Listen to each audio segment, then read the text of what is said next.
어둠이 내리면 집은 전쟁터가 되었습니다. 1960년대 충청도 농촌, 기와집 처마 아래 가난이 얼룩처럼 번졌습니다. 이정희는 그 집의 둘째 딸로 태어났습니다. 첫째는 오빠 준호였고 셋째는 또 여동생이었습니다. 아버지 이진수는 술병을 들고 마당으로 들어서면서부터 집안의 공기를 얼려버리곤 했습니다. 이년들아, 밥은 했냐? 어머니 박순자는 부엌 아궁이 앞에 쭈그려 앉아 불을 지피다가 재빨리 일어났습니다. 등이 굽었습니다. 허리는 늘 아팠지만 소리 내지 않았습니다. 예, 금방 차려드릴게요. 정희는 어머니의 발끝을 보았습니다. 맨발이었습니다. 한겨울에도 신발을 신을 시간이 없었습니다. 아버지의 목소리가 들리면 모든 것을 멈추고 달려가야 했으니까요. 밥상이 차려지고 오빠 준호가 상 앞에 앉았습니다. 10살이었습니다. 아버지는 준호의 머리를 쓰다듬으며 말했습니다. 우리 아들, 잘 먹어라. 너는 이 집의 기둥이다. 정희와 여동생은 부엌 구석에서 식은 보리밥을 먹었습니다. 따뜻한 국은 남자들의 몫이었습니다. 여자는 남은 것을 먹어야 했습니다. 정희는 그게 당연한 줄 알았습니다. 세상이 원래 그런 거라고 배웠으니까요. 하지만 밤이 되면 세상은 무너졌습니다. 술에 취한 아버지의 고함, 깨지는 그릇 소리, 어머니의 낮은 신음. 정희는 이불 속에서 귀를 막고 떨었습니다. 오빠 준호는 옆방에서 코를 골며 잤습니다. 남자는 집을 지킬 필요가 없었습니다. 지켜야 할 사람은 여자들 뿐이었으니까요. 참아라. 그냥 참아. 어머니는 아침이 되면 멍든 팔을 소매로 가리고 말했습니다. 정희에게도 자기 자신에게도 같은 말을 되풀이했습니다. 여자는 참는 게 미덕이란다. 정희는 고개를 끄덕였습니다. 하지만 가슴 한구석에는 의문이 자라고 있었습니다. 왜 참아야 하는지, 왜 아프면서도 참아야 하는지 아무도 대답해주지 않았습니다. 오빠 준호는 점점 아버지를 닮아갔습니다. 8살 정희의 머리채를 잡아당기고 밥그릇을 빼앗고 때리고 밀쳤습니다. 정희가 울면 아버지는 웃었습니다. 남매끼리 장난치는 거지. 오빠가 동생 귀여워하는 거야. 장난이라는 이름으로 폭력은 허락되었습니다. 사랑이라는 이름으로 고통은 정당화되었습니다. 정희는 그 말들을 믿으려 했습니다. 가족이니까, 집이니까 참아야 한다고 스스로를 다독였습니다. 그러나 어느 날 밤 정희는 깨달았습니다. 마당에 나가 우물가에 앉아 하늘을 올려다보았을 때였습니다. 별은 차갑게 빛났습니다. 집안에서는 또 비명이 들렸습니다. 정희는 가슴에 손을 얹었습니다. 심장이 뛰었습니다. 살아있었습니다. 나는 살고 싶어. 8살 아이가 중얼거린 그 말은 훗날 그녀를 살리는 주문이 되었습니다. 집은 더 이상 안전한 곳이 아니었습니다. 가족은 더 이상 보호자가 아니었습니다. 정희는 그날 밤 처음으로 집을 떠나고 싶다는 생각을 했습니다. 아직 어려서 어디로 가야 할지 몰랐지만 언젠가는 이 담장을 넘어야 한다는 걸 알았습니다. 그리고 그 예감은 틀리지 않았습니다. 마이너스 6해가 흘렀습니다. 14살이 된 정희의 눈빛은 더 이상 맑지 않았습니다. 오빠 준호는 20살 청년이 되어 있었습니다. 그리고 그의 시선은 이제 장난이 아니었습니다. 겨울이 오고 있었습니다.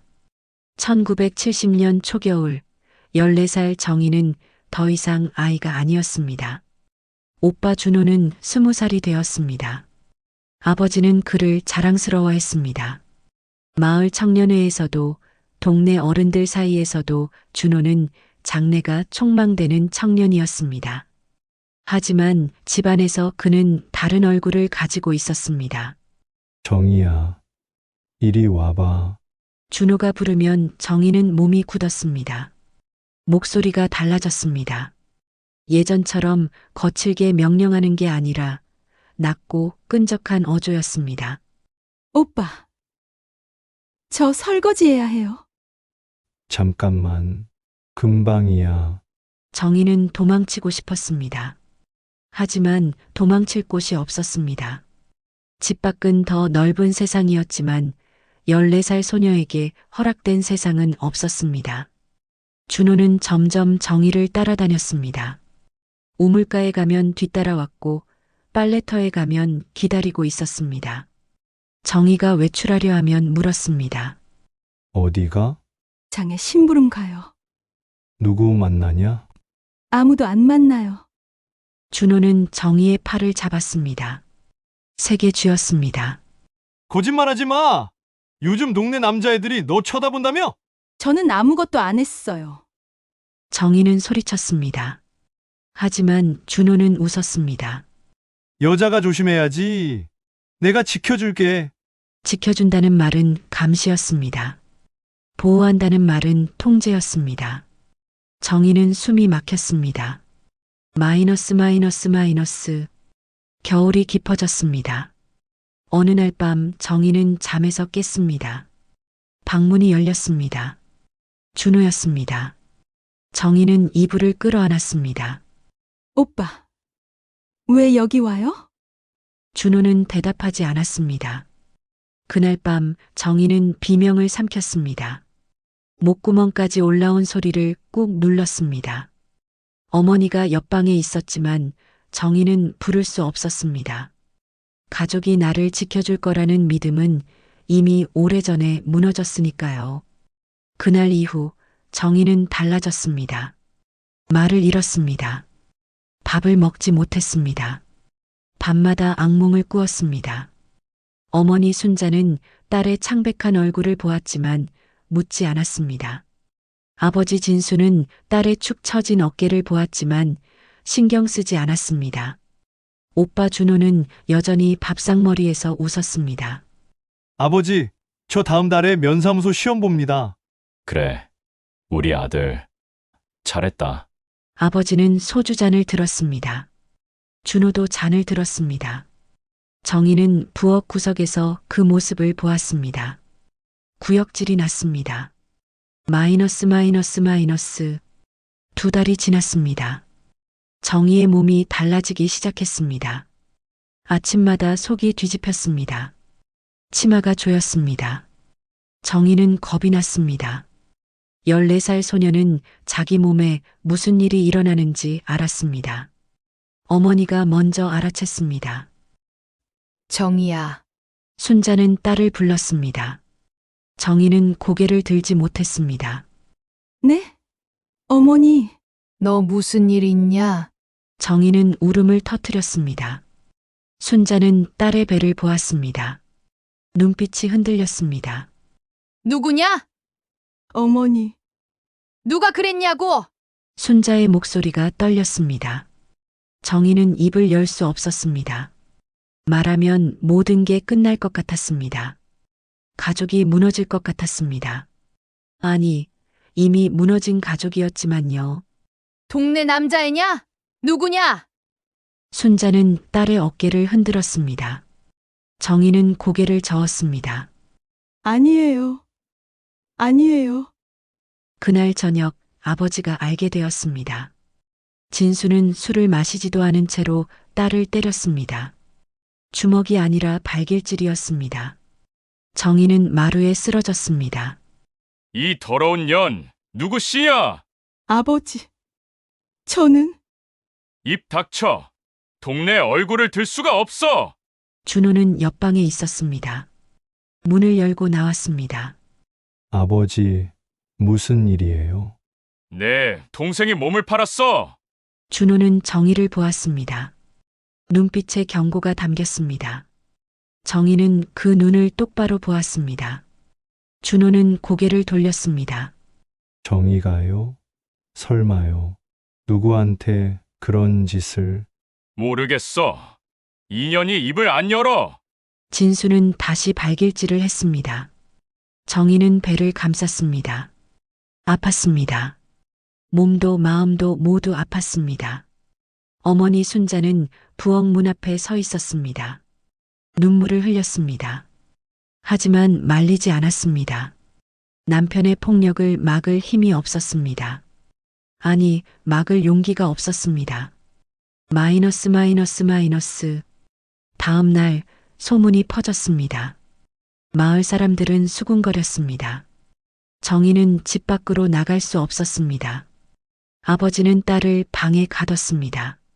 내가 죽어도 싸다. 하지만 우리 집안 망신은 더 이상 못 시킨다. 정희는 방 안에 혼자 앉아 있었습니다. 창문 너머로 하늘이 보였습니다. 겨울 하늘은 회색이었습니다. 나는 어떻게 해야 하지? 정희는 배에 손을 얹었습니다. 작은 생명이 자라고 있었습니다. 미워해야 할지 지켜야 할지 알 수 없었습니다. 그날 밤 어머니가 몰래 방문을 열었습니다. 손에 작은 보따리를 들고 있었습니다. 정희야, 어머니, 순자는 딸의 손에 보따리를 쥐어주었습니다. 안에는 1,000원짜리 몇 장과 기차표가 들어 있었습니다. 서울로 가거라. 어머니, 저는 살아야 한다. 어떻게든 살아야 해. 순자의 눈에서 눈물이 떨어졌습니다. 정희는 처음으로 어머니의 눈을 똑바로 보았습니다. 거기에는 미안함과 슬픔, 그리고 작은 용기가 담겨 있었습니다. 어머니도 같이 가요. 난 못 가. 하지만 너는 가야 해. 순자는 돌아섰습니다. 등이 더 굽어 보였습니다. 정희는 보따리를 안았습니다. 떨렸습니다. 무서웠습니다. 하지만 알았습니다. 여기 남으면 죽는다는 것을. 마이너스. 새벽 정희는 집을 나섰습니다. 아무도 깨지 않았습니다. 아버지도 오빠도 여동생도 몰랐습니다. 어머니만 부엌 창문 너머에서 지켜보았습니다. 정희는 뒤돌아보지 않았습니다. 담장을 넘었습니다. 마을 어귀를 지나 정류장으로 걸었습니다. 해가 뜨기 시작했습니다. 버스가 왔습니다. 정희는 올라탔습니다. 창밖으로 고향이 멀어졌습니다. 정희는 배에 손을 얹고 중얼거렸습니다. 살고 싶어요. 제발, 살고 싶어요. 그 말은 기도였습니다. 그리고 그 기도는 이루어졌습니다. 1970년 2월 서울역은 추웠습니다. 정희는 플랫폼에 내렸습니다. 손에 든 보따리가 전부였습니다. 사람들이 쏟아져 나왔습니다. 모두 어디론가 급히 걸어갔습니다. 정희만 그 자리에 서 있었습니다. 어디로 가야 할까요? 역 대합실로 들어갔습니다. 긴 의자에 사람들이 누워 있었습니다. 신문지를 덮고 자는 사람, 보따리를 베고 웅크린 사람. 정희는 구석자리에 앉았습니다. 배가 불렀습니다. 배고픔이 아니라 다른 이유였습니다. 어떻게 살지? 보따리를 열었습니다. 1,000원짜리 5장이 전부였습니다. 정희는 돈을 세어 보았습니다. 1장, 2장, 3장. 다시 세었습니다. 늘어나지 않았습니다. 밤이 되었습니다. 역 대합실 불이 꺼졌습니다.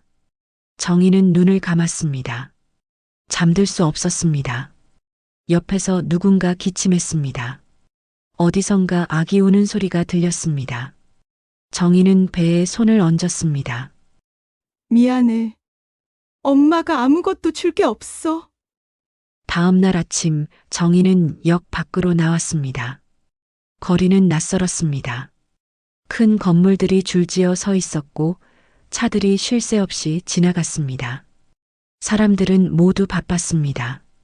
아무도 정희를 보지 않았습니다. 정희는 걸었습니다. 어디로 가는지 몰랐습니다. 그냥 걸었습니다. 청계천 다리를 건넜습니다. 아래로 판자촌이 보였습니다. 좁은 골목, 낡은 지붕, 빨랫줄에 널린 옷가지들. 정희는 계단을 내려갔습니다. 골목 어귀에 방 있음이라고 쓴 종이가 붙어 있었습니다. 정희는 문을 두드렸습니다. 누구세요? 안에서 중년 여자가 나왔습니다. 머리에 수건을 두르고 있었습니다. 저 방 있다고 해서요. 여자는 정희를 위아래로 훑어보았습니다. 배를 보았습니다. 혼자? 네. 돈은? 한 달치. 드릴게요. 정희는 1,000원짜리 2장을 꺼냈습니다. 여자는 돈을 받았습니다. 들어와. 근데 애기 낳으면 시끄러우니까 조용히 해. 네. 감사합니다. 방은 좁았습니다. 2평도 안 되었습니다. 창문은 작았고 벽은 얇았습니다. 옆방 소리가 다 들렸습니다. 하지만 정희에게는 천국이었습니다. 처음으로 내 방이 생겼으니까요. 마이너스 마이너스 마이너스. 일주일이 지났습니다. 돈이 떨어졌습니다. 정희는 밥을 굶었습니다. 하루, 이틀, 사흘. 배는 점점 불렀지만 밥그릇은 비어 있었습니다. 방 주인 아주머니가 문을 두드렸습니다. 애 밥 먹었어? 네.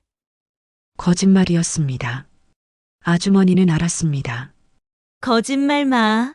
나도 다 겪어봤어. 아주머니는 밥그릇을 내밀었습니다. 보리밥에 김치 몇 조각이었습니다. 먹어. 애기 때문에라도? 정희는 눈물이 났습니다. 감사합니다. 그런 소리 말고 어디 일자리 알아봐. 임신부도 할 수 있는 일 있어. 정희는 고개를 끄덕였습니다. 밥을 먹었습니다. 눈물을 삼켰습니다. 마이너스 마이너스 마이너스. 정희는 일자리를 찾아다녔습니다. 시장 좌판, 식당 설거지, 공장일. 어디를 가도 대답은 같았습니다. 임신부는 안 돼요. 나중에 다시 와요. 우리도 먹고 살기 힘들어요. 정희는 다리가 아팠습니다. 배가 무거웠습니다. 그래도 걸었습니다. 열흘째 되는 날 작은 국밥집 앞에 섰습니다. 설거지 구함이라는 종이가 붙어 있었습니다. 정희는 문을 열었습니다. 저기요. 안에서 40대 남자가 앞치마를 두르고 국을 끓이고 있었습니다. 네. 설거지 자리 있다고 들었는데요. 남자는 정희를 보았습니다. 배를 보았습니다. 눈을 들어 얼굴을 보았습니다. 임신 중이네요. 네. 하지만 일할 수 있어요. 언제 나아요? 2달 후요. 남자는 한참 생각했습니다. 정희는 숨을 참았습니다. 한 달만 일해요. 몸 힘들면 그만두고. 감사합니다. 정희는 허리를 깊이 숙였습니다. 마이너스 마이너스 마이너스. 일은 힘들었습니다. 아침 6시부터 밤 9시까지 설거지를 했습니다. 기름기 묻은 그릇, 뜨거운 물, 허리를 굽힌 자세. 배가 싱크대에 닿았습니다. 손이 텄습니다. 허리가 끊어질 것 같았습니다. 하지만 정희는 참았습니다. 조금만 더. 조금만 더. 주인 한상구는 가끔 정희를 보았습니다. 쉬어요. 괜찮아요. 물 마셔요. 네. 상구는 말이 많지 않았습니다. 하지만 친절했습니다. 정희가 쉬는 시간에 밥을 주었습니다. 국밥에 계란을 하나 더 넣어 주었습니다. 몸조리해야죠. 감사합니다. 그런 말 하지 마세요. 일한 데가요. 정희는 처음으로 따뜻한 말을 들었습니다. 고향에서는 들어본 적 없는 말이었습니다. 마이너스 마이너스 마이너스. 한 달이 지났습니다. 배가 더 불렀습니다. 정희는 싱크대 앞에 서기도 힘들었습니다. 상구가 말했습니다. 이제 그만두세요. 저는 괜찮아요. 괜찮지 않아요? 애기 다쳐요? 정희는 고개를 숙였습니다. 돈이 필요해요. 알아요. 하지만 건강이 먼저예요. 상구는 봉투를 내밀었습니다. 이번 달 월급이에요. 그리고 이건 보너스. 정희는 봉투를 열었습니다. 평소보다 많았습니다. 이건 너무 많아요. 받아요. 애기 낳고 쓰세요. 정희는 눈물을 참지 못했습니다. 저는 아무것도 아닌데. 상구는 정희를 똑바로 보았습니다. 누구에게나 과거는 있어요. 하지만 그게 죄는 아닙니다. 정희는 그 말을 가슴에 새겼습니다. 처음으로 누군가 자신을 사람으로 봐주었으니까요. 마이너스 마이너스 마이너스. 그날 밤 정희는 방에 돌아왔습니다. 봉투를 열어 돈을 세었습니다. 충분했습니다. 당분간 걱정 없을 만큼. 정희는 배에 손을 얹었습니다. 우리 살 수 있을 것 같아. 처음으로 웃었습니다. 작은 미소였지만 진짜 미소였습니다. 창밖으로 서울의 밤이 보였습니다. 불빛이 반짝였습니다. 정희는 알았습니다. 여기서 새로 시작할 수 있다는 것을, 이름도 바꾸고 과거도 묻고 다시 살 수 있다는 것을. 정희는 종이를 꺼냈습니다. 연필을 들었습니다. 이하연, 새 이름을 적었습니다. 안녕. 정이야. 그리고 안녕. 하연아. 새 이름은 가벼웠습니다. 과거의 무게가 없었습니다. 하연은 창문을 열었습니다. 차가운 바람이 들어왔습니다. 봄이 오고 있었습니다. 1980년 봄이 왔습니다. 하연은 작은 방에서 아들 성호를 안고 있었습니다. 갓난아기는 울지 않았습니다. 조용히 눈을 뜨고 어머니를 보았습니다. 하연은 아들의 얼굴을 들여다보았습니다. 이 아이는 나와 다르게 살 거야. 그날부터 하연은 달라졌습니다. 마이너스 마이너스 마이너스. 국밥집 주인 한상구는 하연에게 제안했습니다. 복직하세요. 아이가 있는데요. 애 봐줄 사람 구할게요. 우리 집사람도 돕고 싶다고 합니다.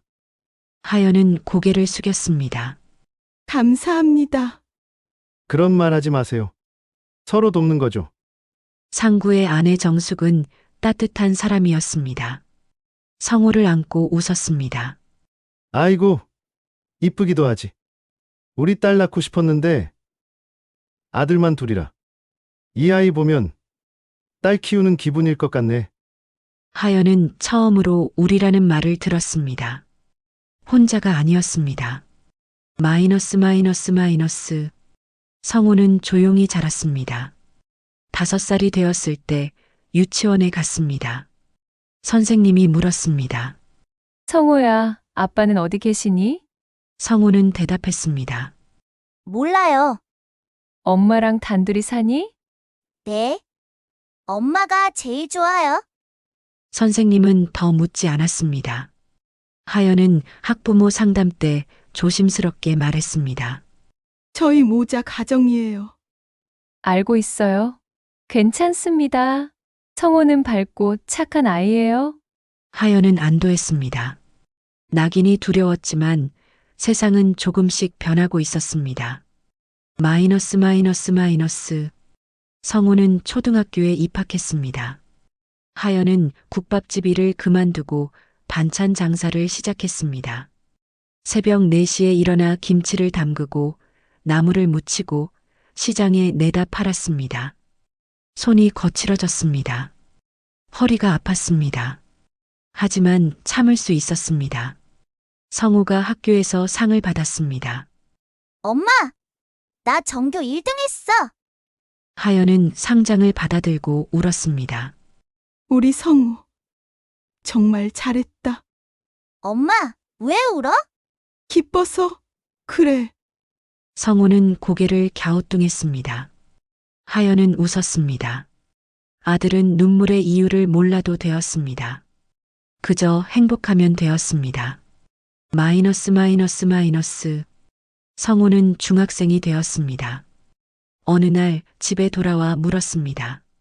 엄마, 우리 아빠는 어떤 사람이었어? 하연의 손이 멈췄습니다. 칼을 쥔 손이 떨렸습니다. 왜 갑자기? 친구들이 물어봐서? 나도 궁금해. 하연은 아들을 보았습니다. 15살이었습니다. 자신이 집을 떠났던 나이였습니다. 좋은 사람은 아니었어? 하지만 너는 달라. 어떻게 달라? 너는 착하고 똑똑하고 엄마를 닮았으니까. 성우는 웃었습니다. 그럼 됐어. 엄마 닮았으면 충분해. 하연은 가슴이 뜨거워졌습니다. 거짓말을 했지만 이 거짓말은 아들을 지켰습니다. 마이너스. 1990년대가 왔습니다. 성우는 대학생이 되었습니다. 건축학과에 합격했습니다. 하연은 등록금을 마련하기 위해 밤에도 일했습니다. 청소일, 식당 일 무엇이든 했습니다. 성우가 말했습니다. 엄마, 나 휴학하고 돈 벌게. 안 돼. 엄마가 너무 힘들어 보여. 괜찮아. 내가 공부하는 게 엄마한테는 제일 큰 힘이야.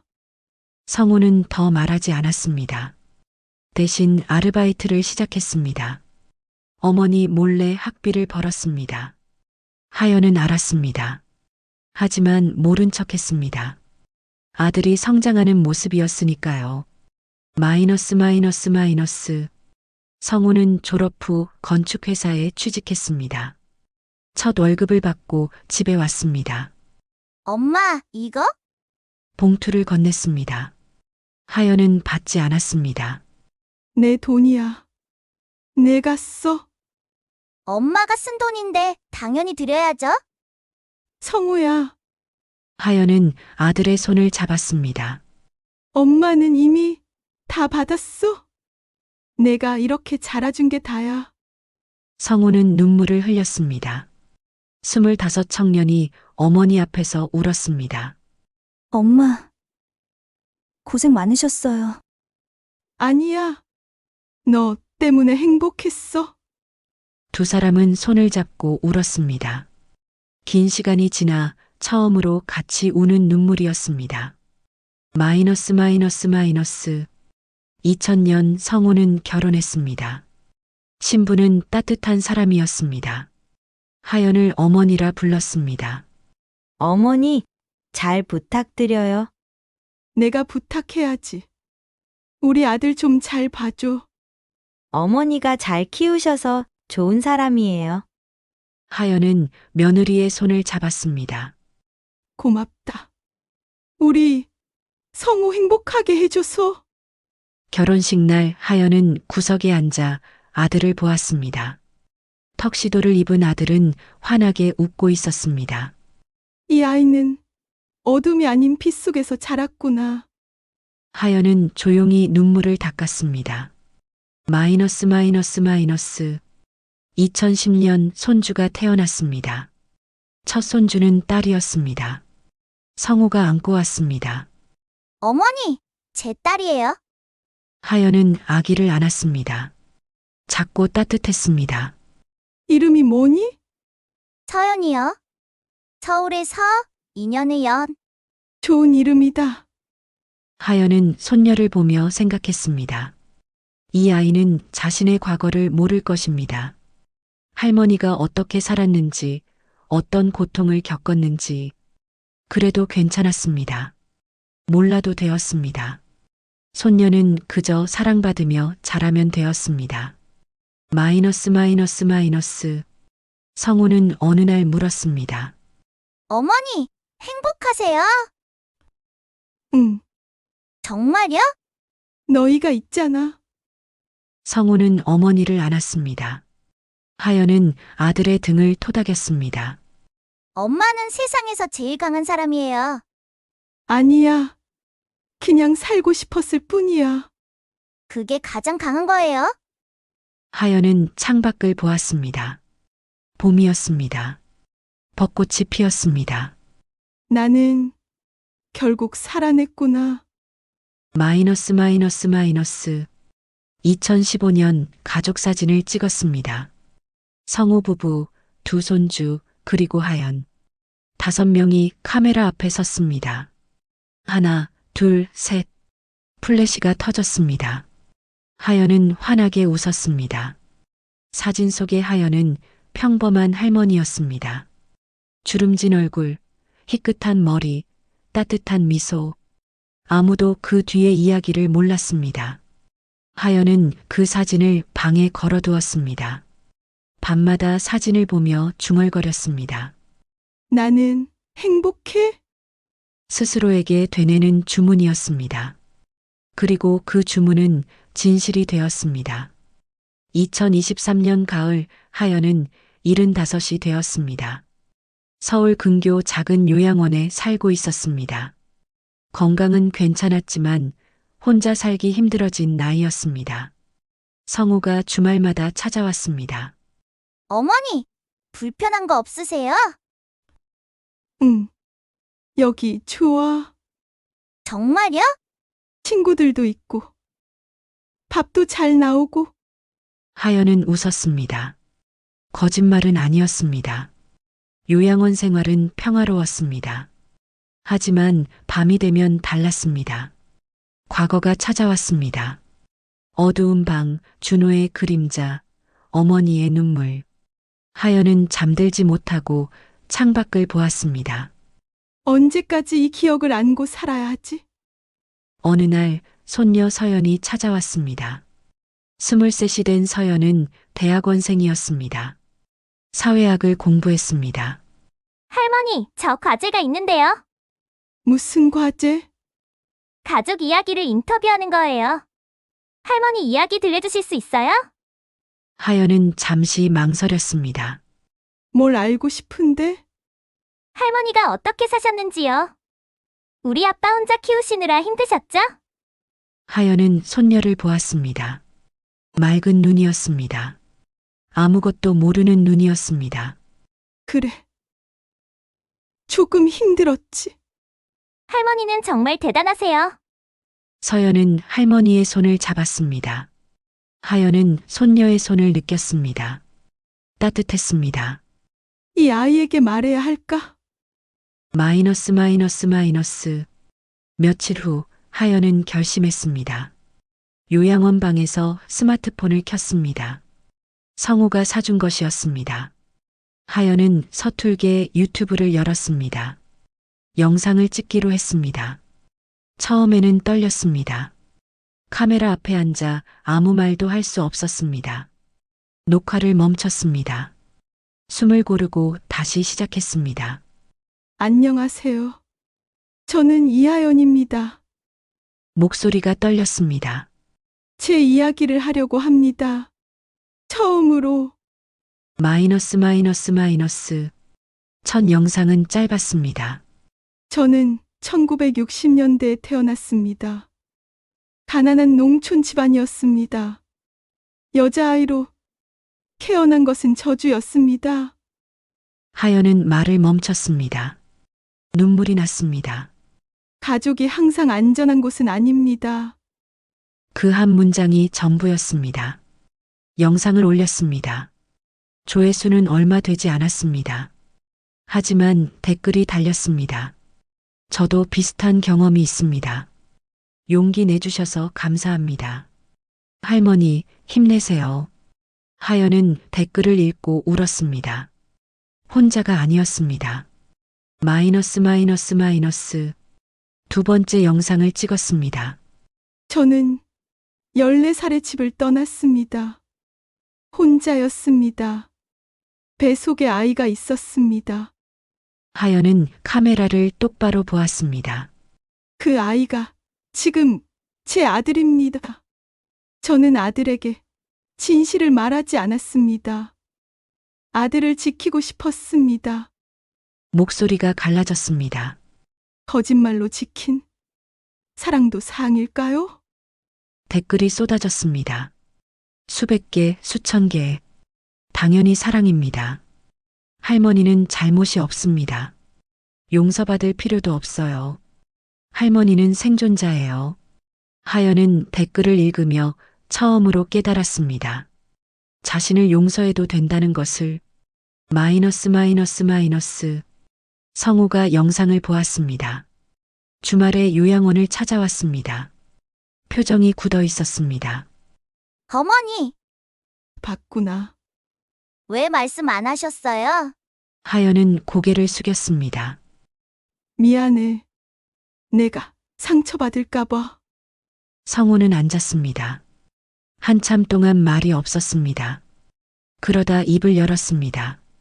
어머니, 저는 어머니 아들이라는 게 자랑스러워요. 하연은 얼굴을 들었습니다. 뭐, 어머니가 어떻게 저를 낳으셨든 그건 중요하지 않아요. 어머니가 저를 어떻게 키우셨는지가 중요하죠. 성우는 어머니의 손을 잡았습니다. 어머니는 제게 사랑을 가르쳐 주셨어요. 그게 전부예요. 하연은 울었습니다. 50년을 숨겨온 눈물이었습니다. 고맙다. 성호야, 제가 감사하죠. 저를 낳아주시고 키워주셔서. 두 사람은 한참을 안고 울었습니다. 마이너스. 손녀 서연도 영상을 보았습니다. 다음 주말 할머니를 찾아왔습니다. 할머니, 서연아. 저 몰랐어요. 할머니가 그런 일을 겪으셨는지. 이제 알았구나. 서연은 할머니를 안았습니다. 할머니, 사랑해요. 나도 사랑해. 할머니 덕분에 제가 있어요. 할머니가 살아주셔서 감사해요. 하연은 손녀의 등을 토닥였습니다. 너희가 있어서 내가 살 수 있었어. 서연은 할머니 손을 꼭 잡았습니다. 할머니, 봄에 같이 꽃 보러 가요. 그래. 가자. 마이너스. 영상은 계속 올라갔습니다. 3번째, 4번째, 5번째. 하연은 자신의 이야기를 조금씩 꺼냈습니다. 조회수가 늘었습니다. 10만, 100만을 넘었습니다. 언론에서도 관심을 보였습니다. 하지만 하연은 인터뷰를 거절했습니다. 제 이야기는 유튜브에 다 있어요. 더 할 말은 없습니다. 다만 마지막 영상에서 이렇게 말했습니다. 도망은 패배가 아닙니다. 시작입니다. 침묵은 나를 지켰지만 말하는 것이 나를 자유롭게 했습니다. 여러분도 살아내세요. 어떤 방식으로든 살아남는 것이 가장 중요합니다. 카메라 앞에서 하연은 웃었습니다. 주름진 얼굴, 희끗한 머리, 하지만 눈빛은 맑았습니다. 나는 결국 담장을 넘었고 봄은 나를 기다리고 있었습니다. 마이너스. 2024년 봄 벚꽃이 폈습니다. 하연은 가족들과 함께 남산에 올랐습니다. 성우와 며느리, 서연과 손자, 5명이 벚꽃 아래 섰습니다. 할머니, 여기서 사진 찍어요. 서연이 스마트폰을 들었습니다. 다들 웃으세요. 플래시가 터졌습니다. 하연은 환하게 웃었습니다. 사진 속 하연은 행복해 보였습니다. 진짜 행복이었습니다. 벚꽃잎이 바람에 날렸습니다. 하연은 손을 뻗어 꽃잎을 잡았습니다. 손바닥 위에 하얀 꽃잎이 놓였습니다. 아름답다. 하연은 하늘을 올려다보았습니다. 파란 하늘이었습니다. 어머니, 괜찮으세요? 성우가 물었습니다. 응. 아주 괜찮아. 하연은 아들의 팔을 잡고 걸었습니다. 벚꽃길 끝에 빛이 있었습니다. 마이너스. 그날 밤 하연은 일기를 썼습니다. 요양원 책상 앞에 앉아 천천히 펜을 움직였습니다. 나는 정이었고 하연이 되었다. 나는 도망쳤고 살아남았다. 나는 숨겼고 이제 말한다. 나는 슬펐고 지금은 평화롭다. 마지막 문장을 적었습니다. 봄은 언제나 온나. 담장 너머에서 기다리고 있다. 하연은 펜을 놓았습니다. 창밖을 보았습니다. 어둠 속에서 별이 빛났습니다. 하연은 조용히 웃었습니다. 그리고 평화롭게 잠들었습니다. 마이너스. 이하연 할머니는 지금도 유튜브 채널 할머니의 이야기를 통해 생존자들과 소통하고 있습니다. 도망은 패배가 아닙니다. 시작입니다. 당신도 살아내세요. 봄은 당신을 기다리고 있습니다.